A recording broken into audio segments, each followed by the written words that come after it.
You're listening to Live at REK here on WREK Atlanta. Lil Data's still in the studio. Pretty Hello. cool. Yeah, that was a sweet track. Thanks. So yeah, up next is this collaborative thing. Can you explain a bit about what it is? So, I don't know if anyone's sitting at a computer, but basically, if you are, or even on your phone, you can go to, we create a URL for you. It's bit.ly, as in bit.ly /DataREK, DATAWREK.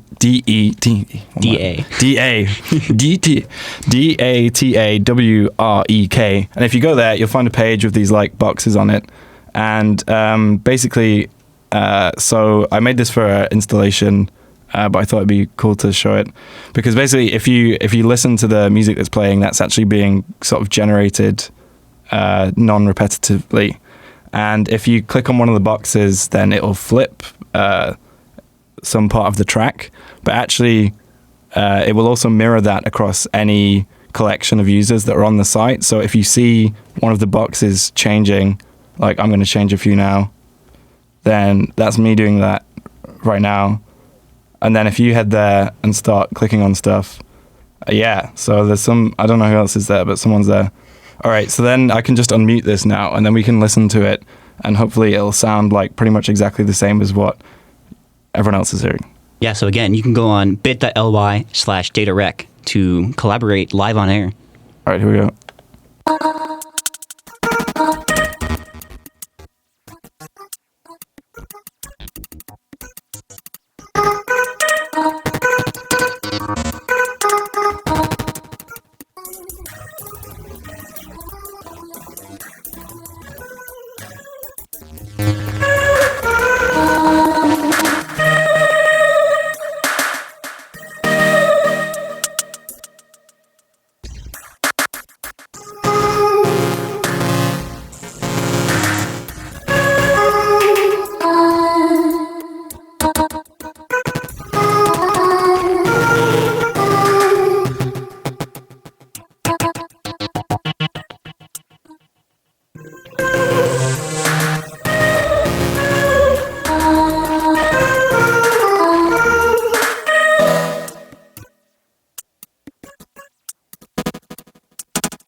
So yeah, that was interesting. That was fun. That was a crazy. I have no idea how many people were on that, but it was going somewhere. Probably sounded like chaos to anyone who wasn't looking at the actual website. But so yeah, what does the website do exactly? Like you can change the parameters, basically. Yeah, I mean, so essentially, there's like a pure data patch, which is like a sort of music programming language that's compiled into JavaScript so that it can run in your web browser, and then basically the words on this page kind of hook into that pure data patch. So for instance, when you click good and that word turns into evil, that's when the chords go from major to minor, because everyone knows that's how music works. Yeah. And so on. Some of the buttons don't do anything, but I don't know why. I can't remember why. But yeah, no, that was just a fun little thing that I thought it'd be cool to do on air, just because it's much more fun when there's like more people on that page. Yeah. So it's generative composition, right? Yeah. So actually, that was a collaboration, I should mention. So Dizzy Banjo did the pure data programming. He's a really great artist in London. Also, Zaya worked on the kind of WebSocket sort of program, and then this thing runs on Enzian Audio as well. So those are the people that I worked with on this project. That was nice. Sweet. So I think what's up next, we kind of want to break down one of your tracks, right? Yeah, so I was just gonna like play maybe for like 5 or 10 minutes with some code, and then I don't know if anyone out there has seen Song Exploder, but that's like a fun podcast where people take apart songs. So we were thinking of doing kind of the live coding equivalent of that. So we're literally taking apart the song. Yeah, I mean, I'm always doing that with the code, but you know, we thought we could talk through it a bit, and then maybe, I mean, we don't know if this is gonna make any sense to anyone listening, but we're gonna find out. Sweet. This is Little Data here on WREK Atlanta.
Sweet. That was awesome. Cool. Yeah. So, how did you start that out? Yeah. All right. So basically, there's a few kind of tracks almost in this this piece that you heard, and that started out with just this melody. So if I just rerun this piece of code here, let me turn that up a little bit.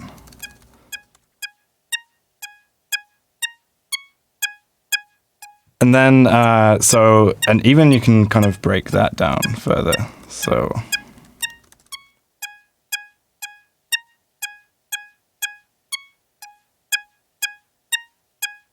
it's just this very simple melody, and then I went in and added some kind of effects. There's like a phaser and some filtering. And then there's actually some chords as well to go along with that. Oh, I've just broken it. This is what happens with logo. There we go.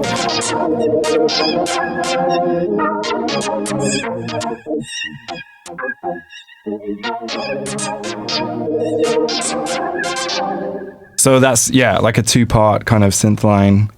And then there's this like drum beat, which I kind of gradually introduced as well. Let's remove the kick, and then you've just basically got this hi-hat here. Oh wait, why is the kick still there? I don't know. So I can even like slow that down. You can just hear that hi-hat. Speed back up again. Bring the kick back. There's a snare as well. Add some kind of like pitch envelope to the kick, make it move around a bit, and some kind of sloppiness to the rhythms.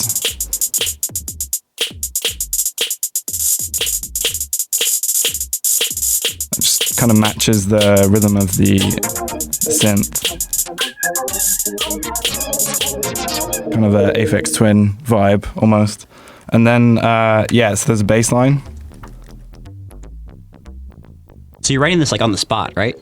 Pretty much. I mean, like, hold on, let me just stop that.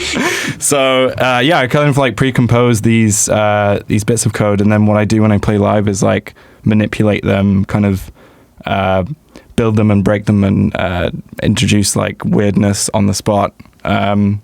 This, for instance, like this bass sound has this like formant filter on it. So I was kind of using that almost as like a little break before bringing the drums back in and so on. So you can kind of like, it's fairly flexible in terms of how you use it.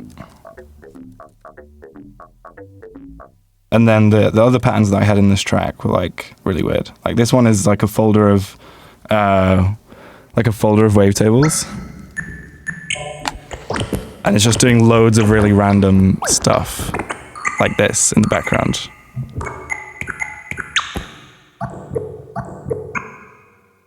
And then there's another one.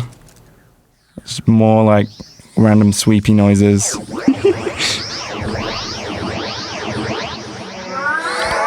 So if I like remove all the effects from this,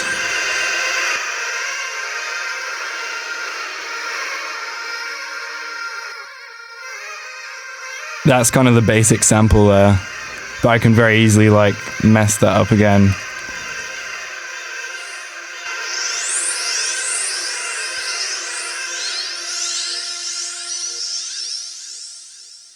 And then there's this vocal sample as well, and this is the last one.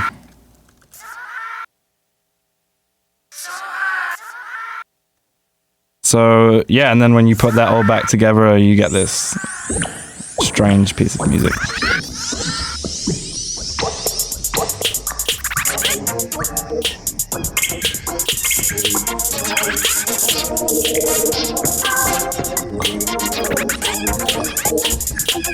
There you go. That's sick. That's so awesome. Wow. I'm glad we tried that. That was interesting. Yeah. So do you think of it like that way when you're doing it live, or is it just like kind of like a flow, like a... Yeah, I actually, it's really weird when I play live. I just like go into this like really nuts kind of state where I'm just like not even thinking at all and just like typing really fast and like randomly adding extra kind of details to the bits of code that are running, or maybe even just like completely destroying something just, you know, because you feel like it. So I really like that performative aspect of it that, you know, I don't think I could get the same thing out of, you know, Ableton Live or something. Well, maybe other people probably can, but I couldn't figure that out. So yeah. I think I noticed, like you said, like you basically have a vocabulary, kind of like the parallel I see is like jazz musicians say that a lot. I thought that was interesting. Yeah, no, for sure. And especially when you're doing it live, you know, you have like these little tricks that you remember on the spot like quite instantly, and like maybe you fall back on them a bit and then you try and learn new tricks to keep things fresh. And then sometimes like when you're playing live, you just do something really like out of the blue that you know, you would never otherwise come up with. So yeah, and there's basically like I would say I'm making about like 20 mistakes a minute at the moment. So like there's just so much going on that you can't even like control, and like you know, you might accidentally delete half a page of code when you're performing, and then I don't know what you do. You know, you just carry on. But I like that kind of aspect of it. This is a dumb question, but like, do syntax errors like really mess you up, or is it just something you just like don't do anymore? For sure. I mean, it depends. Like, if it's live and I'm getting loads of syntax errors and it's not obvious where it is, then I'll just like delete everything and then move on to the next bit. Or like, you don't want to be like debugging code on stage. That's like that's embarrassing. But yeah, no, it happens like constantly, basically. Yeah. Sweet. So how would you describe like the structure of like the code that's like being executed? Like, so you can kind of think of it as like separate instruments, or at least you don't even have to do that. But I find it useful to think of like, you know, this is a synth and this is the drum set. And essentially what's happening is that the text that's in the editor is being turned into musical patterns. And then those patterns are being sent to a kind of a sound engine, in this case Super Collider, using a protocol called Open Sound Control. So you're typing the letters and syntax that you type is being like passed into a bunch of patterns, and that's being sent to this engine that's producing the sound. So you get this really immediate kind of feedback loop where you change one character and suddenly everything's completely different. Yeah. Sweet. Well, that was really awesome. Well, do you have anything else to add to the people of Atlanta? Yeah, I mean, I've been really having a great time in Atlanta, and I'm really, I feel very lucky to be here, and really enjoying kind of meeting people and seeing live music. Saw a Richard Devine show at R5. Yo. That was amazing. So like, if anyone is in Atlanta and wants to make like weird music, you can contact me. Also, actually, so I'm doing some like free live coding lessons. So if any of this is like sounds interesting to you, then hit me up on whatever, Twitter, Instagram, wherever you can find me, and I'll happily set you up with some live coding wares. Sick. Well, thanks so much for playing. Thank you. This has been Live at WREK here on WREK Atlanta. You can check out our YouTube page if you look on YouTube and search Live at WREK. Thanks to Matthew, Austin, and Clarisse for filming and stuff. Thanks, y'all.